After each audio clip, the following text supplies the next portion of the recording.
ఆంధ్రప్రదేశ్లో కాపు రిజర్వేషన్ పోరాట సమితి కేఆర్పీఎస్ కార్యాచరణ ఇకపై పకడ్బందీగా ఒక బలమైన శక్తిగా ఉండబోతోందని రాష్ట్ర కోఆర్డినేటర్ జేటీ రామారావు స్పష్టం చేశారు. ఎన్నికల్లో కాపుల మద్దతు తీసుకుని గద్దెనెక్కిన తర్వాత వారి ఆత్మాభిమానం దెబ్బతినేలా మాట్లాడటం జాతి ద్రోహమేనంటూ ఆయన తీవ్రంగా ఖండించారు. దశాబ్దాలుగా కాపులు చేస్తున్న త్యాగాలు మరియు ఇకపై చేసే పోరాటాలు వృధా కాకూడదని తణుకు సదస్సులో ఆయన హెచ్చరించారు. రాజమండ్రి వేదికగా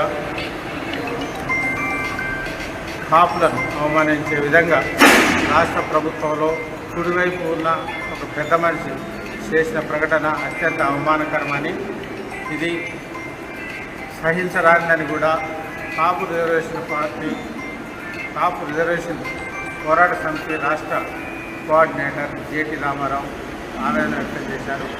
కాపు జేఏసీ నేతగా కూడా ముద్రపడ్డ రామారావు ఈ సందర్భంగా ఉద్వేగభరితంగా చేసిన ప్రసంగం పశ్చిమ గోదావరి జిల్లా తణుకులో జరిగిన కాపు గల 2 రోజుల రాష్ట్ర సదస్సులో ఆకట్టుకుందనే చెప్పవచ్చు. ముఖ్యంగా గతంలో ప్రభుత్వ ఓట్ల పరంగా కావచ్చు, కాపుల పరంగా కావచ్చు, అదేవిధంగా కాపుల డిమాండ్లకు సంబంధించి కూడా అనేక అంశాలపై హామీ ఇచ్చిన అనంతరం మాత్రమే తాము కూటమి ప్రభుత్వానికి కూడా మద్దతు ఇచ్చిన విషయాన్ని అయితే జేటీ రామారావు ప్రస్తావించారు.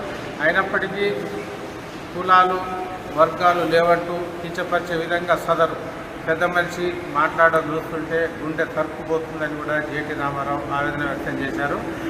అవసరం తీరిన తర్వాత, ఏరు దాటిన తర్వాత తెప్ప తగిలేసే విధంగా సదరు పెద్ద మనిషి ప్రవర్తన ఉందని కూడా ఆయన ఎద్దేవా చేయడం అయితే జరిగింది. ఇది సహించరాని నేరమని, అదేవిధంగా భవిష్యత్తులో కూడా తాము ముఖ్యంగా కాపు సమాజం కావచ్చు, బీసీ సమాజం కావచ్చు ఆచితూచి వ్యవహరించాల్సిన అవసరం ఉందని, చైతన్యమే సమాజంలో ఉన్న రుగ్మతలకు అంతం పలుకుతుందనే వాస్తవాన్ని ప్రతి ఒక్కరూ గుర్తించాల్సిన అవసరం ఎంతైనా ఉందని చెప్పారు. ముఖ్యంగా తణుకులో జరిగే 2 రోజుల కాపుగల సదస్సుకు సంబంధించి అయితే అనేక ముఖ్యంగా విద్యా, ఉద్యోగ, ఉపాధి రంగాలే కావచ్చు, కాపు కార్పొరేషన్ నిధులు కావచ్చు, అదేవిధంగా నామినేటెడ్ పదవులు కావచ్చు, ఇతర అనేక అంశాలకు సంబంధించి లోతుగా చర్చించి ఒక కార్యాచరణకైతే దిగడం జరుగుతుందని జేటీ రామారావు అయితే తెలియజేయడం జరిగింది.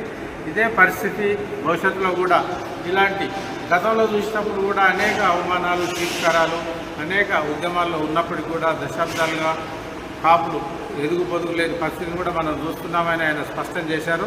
ఇలాంటి పరిస్థితి విషయంలో పోరాట పంతాను ఎదుర్కోవడమా, లేకపోతే శాంతియుతంగా వెళ్ళడమా, ప్రభుత్వంపై ఏ విధంగా ఒత్తిడి పెంచాలి అనే విషయంలో కూడా తనకు 2 రోజుల కాపుగల సదస్సు మాత్రం ఒక స్పష్టతనిస్తుందని మాత్రం ఈ సందర్భంగా జేటీ రామారావు ప్రకటించారు. గోదావరి జిల్లాలో కాలువ ఉధృతంగా ప్రవహిస్తూ ఉంది. కాలువ చాలా పోటు మీద ఉంది, చాలా నీళ్లు స్పీడ్గా వెళ్తూ ఉన్నాయి. ఒక పెద్ద ఆయన వచ్చాడు, కాలువ దగ్గర చెప్పులు పెట్టాడు, చొక్కా లాగు కూడా వారి అన్నాడు. ఏంటి కనపట్టలేదా అని అడుగుతున్నాను. వాళ్ళ ముఖ్యమంత్రి స్థానం పక్కన కుర్చీలో కూర్చునే ఒక పెద్ద ఆయన ఉన్నాడు, పక్కనే ఉన్న ఆయన. రాజమండ్రిలో కాపులు కానీ, తెలగ కానీ, బలిజ కానీ, బీసీలు కానీ, మన చెట్టి బలిజలు కానీ వీళ్ళందరూ కూడా ఉన్న ప్రాంతంలోకి వచ్చి ఈ ఓట్లు అక్కర్లేదు, మీరు అక్కర్లేదు, ఏం పీక్కుంటానన్నాడు ఆ పెద్ద మనిషి వచ్చి. మా మనోభావాలు దెబ్బతిన్నాయక్క. తెల్లారైతే జైలుకి వెళ్ళిన వాళ్ళం, అరెస్టులైన వాళ్ళం, కన్నీళ్ళు పెట్టుకున్న వాళ్ళం, కుటుంబం సర్వనాశనమైన అప్పులు పాలైన వాళ్ళం మేమంతా.